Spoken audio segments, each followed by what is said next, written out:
All right, so Xander got the pulley off. It was not fun. No, that's the first time he's ever pulled a pulley off a Saginaw pump.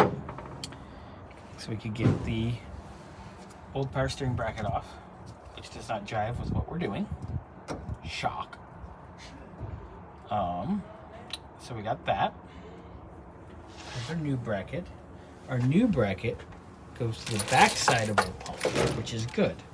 And it also goes in the cylinder head, which goes in these two here, as you can see. So that's probably going to have the spacers and the bolts and go right there.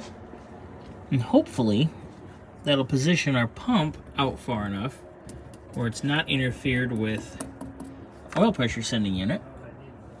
And it'll get our pulley close enough to our second groove here. Get that done. Oh, the third or fourth? Yes, Burnsy, the third or fourth. Give me hardware? We're actually explaining that because this bolts differently, but we'll discuss that in a moment. Okay. How about now?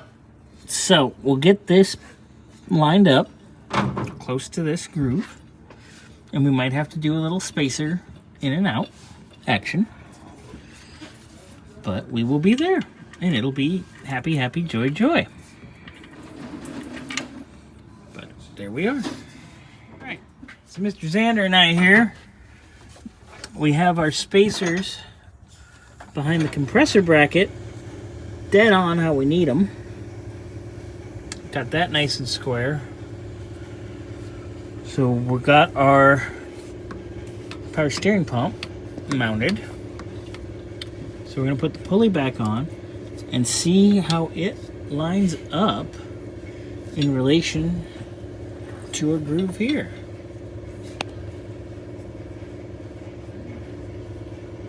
So we will see how it ends up. Right, so just grabbed a belt just to see.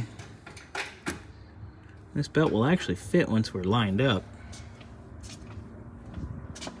But we're about a pulley width too far forward.